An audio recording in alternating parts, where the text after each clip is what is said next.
So we're about 90 minutes from lock here, week 7. I'm JT Hayes sitting in for stepmom Lauren on the Mayo Media Network. And we're going to talk about the slate. Going to go through and give you a quick overview of what I'm seeing in terms of interesting under the radar plays. We all know where the projections stand by this point. Some really interesting line movement that I was just talking about with a producer, Josh, before we went live. And as we're doing that, go ahead, hit that, smash that like button, subscribe to the Mayo Media Network, and you can take advantage of all these different shows that are coming to you 7 days a week. So we'll get right into it here with a 10-game slate for week 7, and all eyes, right, have to be on that game between the Kansas City Chiefs and the Tennessee Titans. Total up to 57.5. And then you've got a bunch of teams with high implied totals that are going to be very one-sided games, at least according to the books, according to the experts, the Los Angeles Rams and the Detroit Lions. Nobody really expects the Lions are going to put up much of a fight, be able to put up much of a fight in this one. And if you're following projections, they are all over Matthew Stafford, Darrell Henderson, and of course, Cooper Kupp, who seems to break every single slate almost every single week. So if you want to get different, there's a number of ways to go. We have the Arizona Cardinals and the Houston Texans. Same thing, the Texans favored by a wide margin. And then the other game with a pretty significant spread here is the Tampa Bay Bucks. They are hosting the Chicago Bears and rookie Justin Fields. Of course, some interesting injury news in that game. Gronkowski is still out. But Tom Brady's soulmate, Antonio Brown, he's going to miss this game. That's going to open up some opportunities for Mike Evans and Chris Godwin are the guys that I'm looking at in particular. And then a little bit of interesting line movement and a little bit of interesting point movement. The Atlanta Falcons and the Miami Dolphins. These are two teams that are allergic to defense of any kind. The Dolphins coming off of a game in London and the Falcons coming off of their bye week. So a significant advantage for the Atlanta Falcons. They're going to get together. That total has crept up all the way to 51 as of this morning. So that one is interesting to me just because of the pricing. We're talking about DraftKings fantasy pricing, and the pricing in that game. Very, very friendly, particularly now if Devontae Parker misses as expected for guys like Jalen Waddle and Mike Gesicki. And then I'll talk a little bit about the Falcons side here. Matt Ryan down to 5.7. I played Matt Ryan heavy early in the season, and it took a while for Arthur Smith to figure out the pieces, figure out the play calling.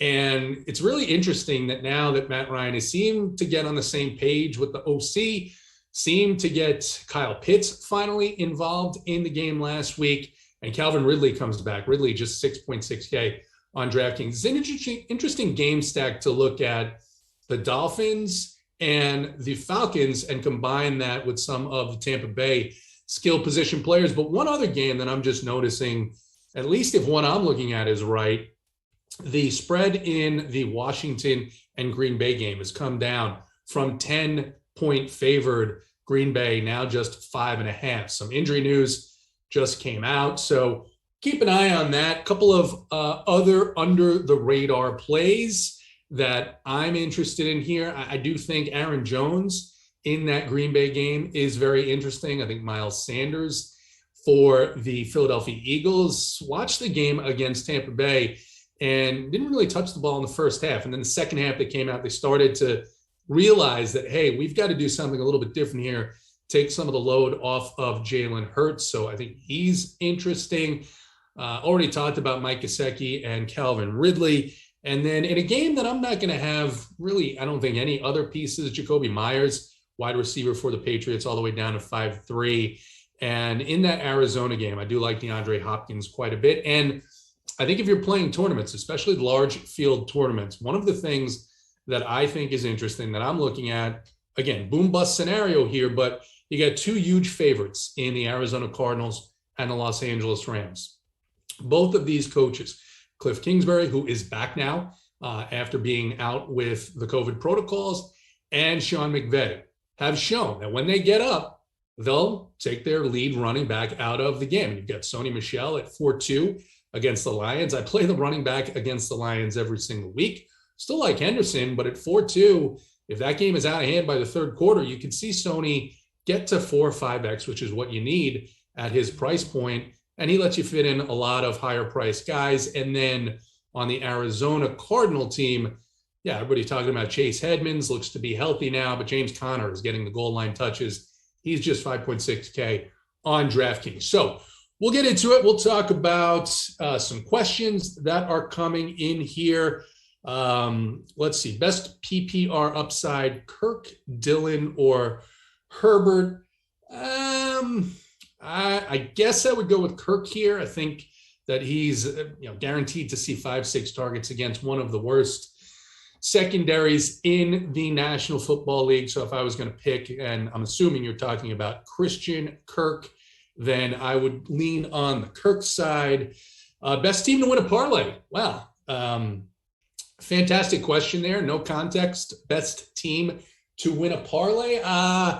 I'd go ahead and toss in the Rams and the Cardinals, right? Toss in the Rams, the Cardinals, and, pick one of the underdogs in one of the other games, and maybe you could get some good value on that 3-team parlay. I don't know. I am, like I talked about in the open, now Washington Green Bay game spread going from 10 to 5.5. I still think Green Bay is going to win that game. So I don't see much value in the Washington side as a dog. If I was going to go with a dog, I would likely look at the Falcons. Like I talked about, the Dolphins coming back from their game in London, and the Falcons coming off of their bye week. They get Calvin Ridley back, who missed their London game 2 weeks ago for personal reasons. So that total coming down now actually a little bit, but the spread still just 1. So interesting choice there. I think I would go with the Dolphins. All right, let's get this dub. I need a quarterback. Herbert's on a bye. Darnold, Carr, Ryan Tannehill, Winston is out there too. For me, it would be between Carr and Tannehill. And, it's tough not to be interested in Ryan Tannehill in a game where the total is 57.5. And I think the way that we've seen these Chiefs games go, they'll get ahead big, but they'll let the other team come back. And I think Tannehill, assuming that, news reports are accurate and A.J. Brown is fully over his bout with Chipotle, food poisoning, the issues with his hamstring, I think that is a pretty good stack there. Tannehill to A.J. Brown. Derek Carr. Looks like Darren Waller is, at least as of right now, it's iffy if he's going to play. I think trending towards not suiting up this week. So the challenge with him, I think you look to Hunter Renfrow as a guy who's going to get a lot of targets regardless if Waller is in or out. And if he's out, there may be a few additional targets available for him. I've heard some noise this morning about trying to target, Foster Moreau because Waller is out. I just think that's going a little bit too deep. I think there's plenty of other plays, especially for cheap at the tight end position. One of my favorite cheap tight ends here on this slate is Cole Kmet for the Chicago Bears. Jimmy Graham put on the COVID IR list. And I was talking about that Dolphin and Falcon game, and Devontae Parker is going to be inactive today. That news just dropping. So fire him up. Jalen Waddle, Mike Gesicki. I know that people are talking about Durham Smythe. Is that a chase? Is it not? Like I said, two teams that are allergic to defense. Durham Smythe, 2.5K at tight end. He gets 5 targets. He gets a few catches and 50 yards, and boom, he's a fantastic piece to add if you want to get to one of those more expensive offenses, the Chiefs or the Rams, which are both going to be popular today. All right. Allen Robinson, Corey Davis. Man, I love Allen Robinson. I played him a lot last season, and the connection this season between Fields and Mooney, he just hasn't been getting the targets, but he's all the way down to 5-1. I would take Robinson if I was choosing between Robinson and Corey Davis going against a Patriot defense that's been a little bit down this year. However, they are playing Zach Wilson and the Jets. So I'd go with Robinson and take the receiver in the game with a higher total and in, I think, a better script here. Need one for flex, man. Devonta Freeman or Tyler Johnson. Do you have any other options? If those are your only options, I think I would go Tyler Johnson, but I also feel the same way about Tyler Johnson as I do about Foster Moreau. I think you're getting down to the fourth or fifth option in those offenses, and I'd see if I could maybe work my roster around a little bit better than that. Now, Johnson, Moreau, they both could get touchdowns. Who knows? Anything can happen in the NFL. But I'm looking for predictability here. But if you need one of those two, I would go the Johnson route. PPR league, I have Deontay Johnson, Najee Harris, and I'm feeling on buy. Yeah, I've got feeling on a buy too. I just managed to swap him out in my Yahoo season-long league, the only one I'm in. 2 out of Myers, Waddle, Robinson, and Callaway. Give me Myers and Waddle. That one's pretty easy for me. Again, I like Robinson. He could come through today, but I think he's a risk. Half-point PPR, JB, I definitely would cross off Freeman. Just don't think that you can bank on him getting enough carries or volume in that game against Carolina. Rondale Moore or Bateman in the flex, full PPR. A lot of the guys that I work with at Run Pure Sports like Bateman today. In fact, in our core plays, which a bunch of our coordinators put up, Bateman is in a couple of those. So, yeah, I think it's close. I think based on what I'm seeing, you could go either way. I guess I would go Bateman just based on the expectation there that the Cardinals probably get up pretty big. He could be a part of it, but I think they'll be running the ball quite a bit against that Houston Texans defense.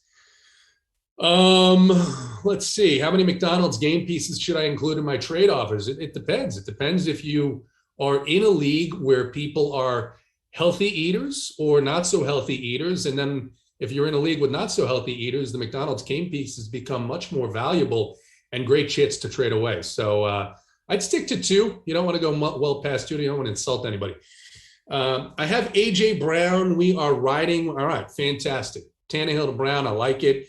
And if you go Tannehill to Brown, it becomes a lot easier to construct a roster that makes sense, that's viable in some of these tournaments with the Kelsey or the Tyreek Hill. When you get Mahomes in there, it becomes much, much more difficult. Antonio Gibson or McKissick for running back. I mean, the news is that Antonio Gibson is playing with a stress fracture. And again, I did say that the spread has been dropping on that game. I don't know. I don't think this is a week. At least I don't have any Antonio Gibson. I probably won't have a lot of McKissick, but if you have to choose between the two, I think this is a chase spot. So I would go with McKissick. Tyreek Hill is going to be active. Kind of figured that. Needs to start 2 in half-point PPR. Callaway, Mooney, Lockett. Ooh. Definitely Mooney. And then I think it's a coin flip between Lockett and Callaway. Probably lean Callaway based on that quarterback situation. Although I did see a report yesterday. Watch the news. If Russ is back somehow, I heard that he was getting his pin removed. That might not be happening until next week, though. So listen, if it's still Geno Smith or if they sign somebody off the heap, then I would definitely go Callaway and Mooney. Save yourselves and don't go Robinson, LOL. Look, this is what I was talking about, right? It hasn't happened yet. But this guy put up huge games the last couple of seasons. And if you want to be different, if you want to be contrarian in tournaments, which is what you want to do with some of your pieces there, I think Robinson is a fantastic contrarian play today. Don't know that he gets there, but could be worth the risk in a spot where Justin Fields should have to throw the ball a bunch to keep up with Tampa Bay in this game. Damian Williams or T. Higgins for flex, or Alex Collins, full point PPR. Yeah, give me Damian Williams out of those three. That's who I would choose. I know T. Higgins is pretty cheap this week, at least on DraftKings, but I would go with Damian Williams. Oops, I'm in 3 out of them. Real debate was Callaway or Robinson. Well, I just talked about Robinson being a guy that it hasn't happened yet. And if you want to take on a little bit more risk, you go Robinson. You want a little bit more safety. Believe it or not, I think it's Marquez Callaway, as crazy as that sounds. Tyler Boyd or Ramondre Stevenson, half-point PPR. Give me Boyd. Give me Boyd in that matchup. I have difficulty playing the New England running backs. You never know what Bill Belichick is going to do. Doesn't really seem like anyone has full command of that backfield. So I'll take Boyd instead of the committee. Julio Jones or Devonta Smith. I'm not sure if Julio Jones is going to be in or out. He was questionable. Even if he's active, I'd take Devonta Smith in the matchup the way that Julio has looked. Julio Jones or Robbie Anderson. Give me a little more context there. You're talking about like a season-long thing, or you're talking DraftKings? If you're talking DraftKings, I think the price points are a little bit further apart. Here's the thing with Robbie Anderson. I've played him. It's week 7. I probably rostered him 3 weeks out of 6. And it's so tilting to see him running downfield, heading towards the end zone, and then Darnold either underthrow him or, he just drops these open passes, these open looks that he's had across the middle of the field. 11 targets last week, and I think he went 3 for like 36. Now, his price point on DraftKings, 4.8K. The issue is DJ Moore is the alpha here, and I've got DJ Moore in my main lineup because I don't think there's really much resistance that this Giants secondary is going to be able to give to DJ Moore, even in tough matchups. He's done pretty well. So wide receivers have been smashing against the New York Football Giants. So, but to answer your question, Julio, Robbie Anderson. Yeah, I'm not sure about Julio. We'll see if we get some news here. I'll check. But I guess Robbie Anderson. I know that he's going to be active. So half-point PPR, Mooney or Marquez Callaway. I like the game environment better for Darnell Mooney. So I would go Darnell Mooney there. Get those questions in, guys, and hit the like button. My man Snyder in the chat. Thank you, Snyder, for checking us out from Rum Pure Sports. And if you want to see more, you want to see those cores where I mentioned Rashad Bateman, you can visit rumpuresports.com and a code RPS NBA 15. You get 15% off of your first month's payment there. So take a quick look at the news here as questions continue to pop in. Just give a quick, let's see. See what we can find out here. Like I said, Tyreek Hill is active. Devontae Parker is inactive. And we'll see. That's all I have so far. So Vidal Valdez, Realtor, you are welcome. You are welcome, my friend. Let's see. Looking at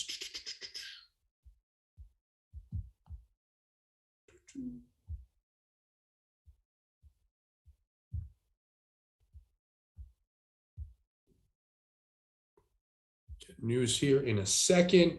Yeah, let's take a look. Line movement. Like I said, that Washington Green Bay game. So now 8.5. So it's moving around. So I saw it down as low as 5.5. Now it's back up to 8.5. So still not going to get carried away with the Washington side of that game. But I do think Aaron Jones is a good play in that game. Aaron Jones priced at 7.5. And we have seen, we saw Darrell Williams do it last week. Opposing running backs have good success against the Washington football team. Opposing offense is having really good success against the Washington football team. So Jones, the lowest price of the, he or Devontae Adams. I think Adams is a good play as well. But I think if Jones goes off, you're going to have a harder time replicating his productivity points per dollar than you will Davante Adams, right? I think there's a number of receivers.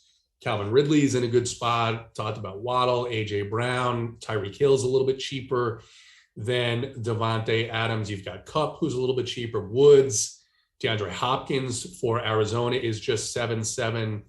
DJ Moore just 7-1. So I think I feel better having Jones and fading or being underweight on Davante Adams, despite the fact that it is a good spot here against the Washington football team, especially if they get ahead. 8.5 point spread, like Aaron Jones here. Hopefully he gets it in before they take him out for A.J. Dillon, right? That's the thing that we're concerned about with Green Bay. 17 spread on Chicago and Tampa Bay, down now at 12.5. Arizona all the way up to 19.5. And one of the things we do at Run Pure Sports is we write up every single game. I wrote up a couple of games this week. One of those games was this Arizona and Houston Texans game. And I said, look, Chase Edmonds and James Conner are both 5.6K on DraftKings. It's feasible that they both get 20 DraftKings points if Cliff Kingsbury looks to just work clock and get this game to all zeros and get out of there with the win. The undefeated Arizona Cardinals. And my favorite of the two would probably be Conner. So I have Conner in a couple of lineups, and I do. I have Sony Michel just because I'm a madman and I like to tempt fate. I have Sony Michel at 4.2 in a couple of lineups simply because let's say Sony gets 10 points, right? That's not, great, but it's 2.5x. But it lets me get in a higher price stack, lets me get in Aaron Jones, lets me get in DJ Moore, lets me get in my favorite play in the Tampa Bay game, which is Mike Evans. So a lot of different ways to go if you're willing to take on risk. And I think with these high point spreads, this is certainly a week where you can afford to take on some risk. So we'll definitely be doing that this week. Ruggs or Slayton, full PPR. I'm going to go with Ruggs. I think Slayton might be a guy who they just said was going to be active. Take a look here and see, but I would go Ruggs regardless. I think that matchup against Philly is pretty interesting. It's interesting for Ruggs too that Darren Waller is expected to miss, or it looks like he's going to miss at this point. So I would go Ruggs over Slayton. Some concerns there with so Slayton's going to play. I would still go Ruggs. The other thing, I mean, now Panthers, the popular defense, and I certainly have a ton of them, is going to be the Arizona Cardinals. They're just 3.1 against the Texans. They're missing Chandler Jones, sure. But you've got Davis Mills. You've got three running backs that, I mean, you talk about trading McDonald's game pieces. Offer your buddies in that league a Houston Texans running back. It's about the same thing. So I think they're going to be popular. I know they're going to be popular, and I have a lot of them. But this Carolina defensive line going against one of the worst offensive lines in the NFL in the New York Giants. So I think Carolina's defense is interesting too. Ball control issues, etc. And, missing, looks like Sterling Shepard. Barkley is out, we know. So a weakened New York football Giants team here. Going into this week, really, really interesting slate, really interesting construction here with the popularity of Kansas City and Tennessee. So a couple of our guys at Run Pure Sports were talking about how to do a game stack, and it depends because it gets really difficult. If you wanted to include Derrick Henry and focus on the Kansas City passing game, right? So you're looking at Mahomes, Henry, and Tyreek Hill, then all of a sudden your lineup becomes very, very difficult to complete because you're going to be looking at all of these lower tier plays. Whereas I think it makes more sense this week to have maybe one spend up, maybe at the, like I said, I like Aaron Jones at the running back position, but one spend up in the moderate range at running back or quarterback, and then one at wide receiver. I think it's a week where you can pay down at tight end. There's a number of different options. You've got Mike Gesicki. You've got Cole Kmet, who I talked about. You have Dallas Goedert, 4.6K on DraftKings in the game in Las Vegas. So interesting ways to go there. Durham Smythe for the Dolphins. I don't know that I'll have much of him. Might have him in one lineup as of right now, but I do think it's a week where paying down could pay off. And then if you wanted to go up into the mid-range, I mean, obviously Kelsey's there at 7.6. I think he's the highest priced guy this week, but you do have Mark Andrews sitting there at just 6K on DraftKings, and Andrews against the team, the Bengals, that we always like to target with the tight end. So Alex Collins or JD McKissic in PPR. Here's the thing with Collins. I don't think he's very good. And I know that Rashad Penny was cleared to come back to practice. So I do think there's some risk there. There's risk in both of those guys, right? But in PPR, if the game goes the way that I expect that game is going to go between Washington and Green Bay, then McKissic is the back to have in games where the Washington football team is trailing. So I would go McKissic there. Let's see. Gesicki or Khalil Herbert, half-point PPR. There's no question. It's Mike Gesicki here. Damian Williams activated from the COVID IR. Probably won't see a full workload, but yeah, I would go with Gesicki. Gesicki pretty easily for me, the number one guy there.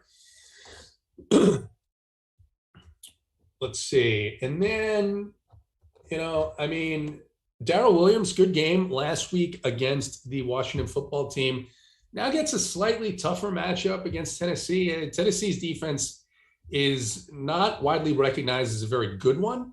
But the one thing they normally do is they do normally tamp down the running game, the opposing running game. So, of course, with Kansas City, if they start attacking and have success through the air, which they should against this defense, then it does open it up on the ground for Williams. So at 5'8", I think Williams is an interesting play here as well. Let's get those questions in here. We'll go for another 5 or 10 minutes. We get some more questions talking about this Sunday, Week 7 slate on DraftKings. Just 62 minutes until lock here for Week 7. This Bengals-Ravens game, really, I'm seeing a lot. There's going to be a lot of people who are playing Lamar Jackson and Marquise Brown and Bateman, like I said. And, it's one of those spots where it's a really low total, 45.5, one of the lowest totals on the week. And the pricing doesn't match the total. Lamar is pretty expensive.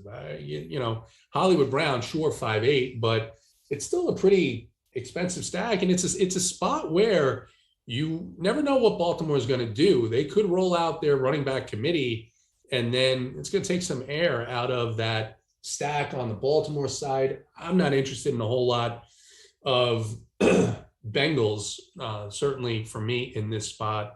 I think if you're not playing the Cardinals defense, a little bit riskier defense that I think is an option is Baltimore's here. Edmonds or Dillon, pick one, standard league. I'd go with the starter. I'll go with Chase Edmonds. And I think the environment for him is good. Both of those guys in the committee, but at least Edmonds is the starter in the committee. And we'll get most of the run, at least up until halftime. Whereas with A.J. Dillon, I think, he'll come in on third downs. But if Jones is playing well, if Jones is having success, it's going to be much harder for A.J. Dillon. So I would go with Chase Edmonds in that spot. Edmonds and Connor. I mean, running back's a little bit tougher this week. I mean, wide receiver seems pretty clear to me with the guys that I want, some underpriced guys.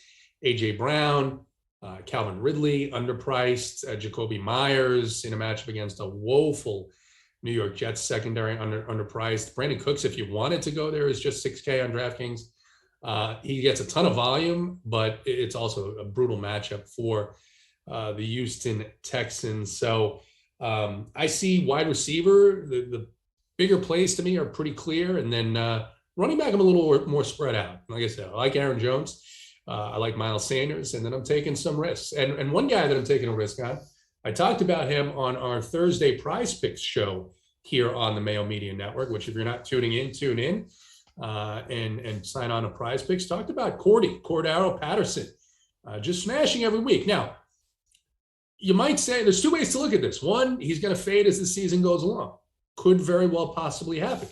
The other is he's getting the kind of usage that we see from dual threat running backs in other offenses. He's getting, 20 touches a game. He got 14 carries and 6 or 7 targets in the game against the New York Jets. And this game against Miami is a better environment. It's a better spot. There's a back and forth feel to this game. So Cordaro Patterson at 6'3" is someone I'm going to have some of as well today. Get back to some questions here.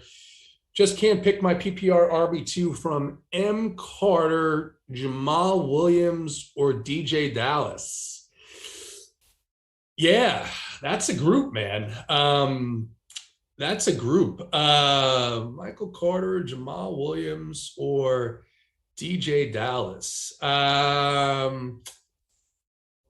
Jesus, I don't know what I do there. I guess I'll rank them because I can't choose out of those three. I'll rank them Carter, Williams, Dallas. I don't love Williams or Dallas. I don't love Carter either, but I think Carter is the guy that you go with there. James Conner or Devontae Booker PPR. I'm going to go with Conner. I'll go with Conner here. I mean, PPR, though, I don't know how many receptions you're going to get. That's a tough one because I don't think it's a great spot for Booker either. I understand that he is, the starter there, but I don't expect that they're going to have a lot of success against this Panthers defense. So I'm going to revise that. I think it's a toss-up, but you might be better off with Booker in a PPR just because his chances at getting receptions at all are probably much better than James Conner. So sorry about that. Tua T or Tua, Lamar, or Mahomes? My man. Are you talking like what are you talking? Full season or you're talking DraftKings? Because if you're talking DraftKings, they're much different price points. I'd go Mahomes out of that group. Either way, should I start Rashad Bateman, Amon-Ra St. Brown, or Dante Pettis? I think Pettis is a risk. Amon-Ra St. Brown is a risk. I think Bateman is the lowest risk of those three. Number 2 wide receiver in Baltimore, at least for now. Is a guy who did very, very well in college, and I think he was somewhere in the neighborhood of 6 targets last week. So I go Rashad Bateman. Hawkinson or Henry Standard? Henry. Yeah, I'd go with Hunter Henry there. Much better matchup against the Jets defense.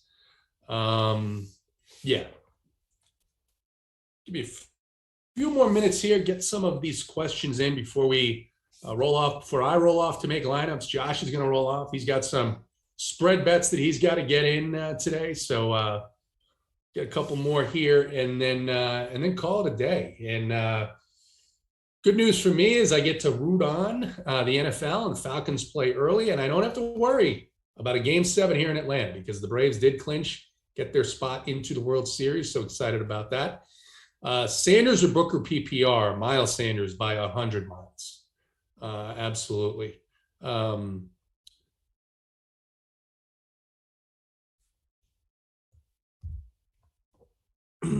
right, taking one more quick look here. See if there is any last minute NFL news to give you guys before we get on out of here.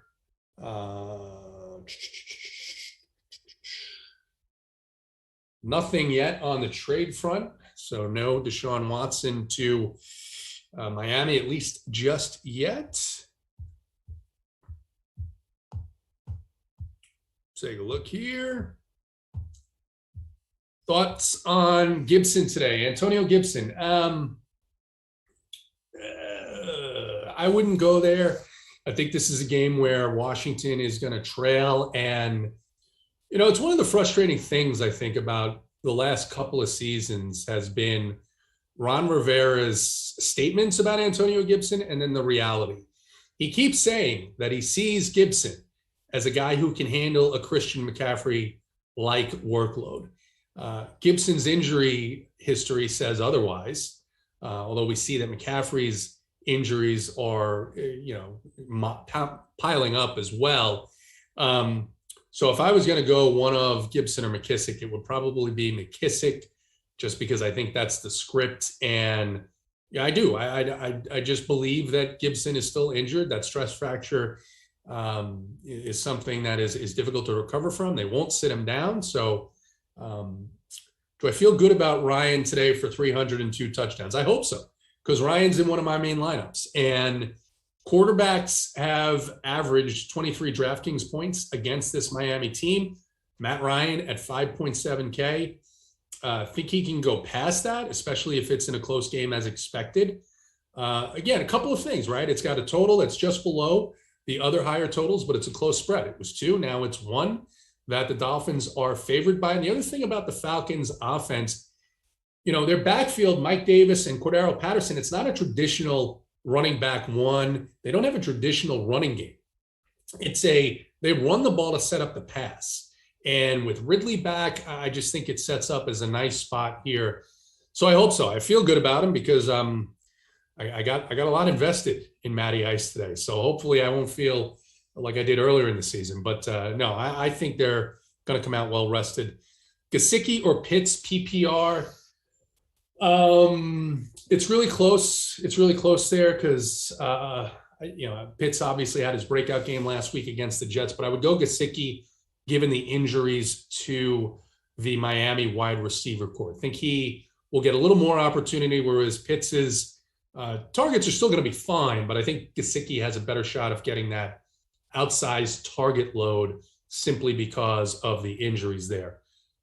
Damian Williams or Bateman PPR. Damian Williams or Bateman PPR.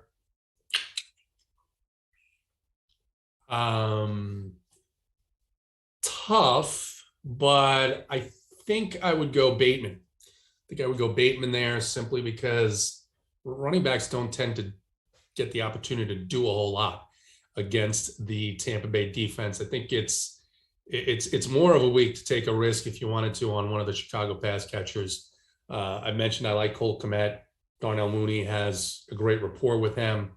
And if you want to bank on an Allen Robinson rebound, again, one of these weeks, a team is going to cover up Mooney and Robinson's going to be sitting there all alone. So we'll see if it's this week. Stacking Matty Ice with Ridley. Would you play Davis or Patterson PPR? I'd play Patterson. Davis isn't going to get nearly the reception targets, the receiving targets that Patterson does. And they'll split Patterson out.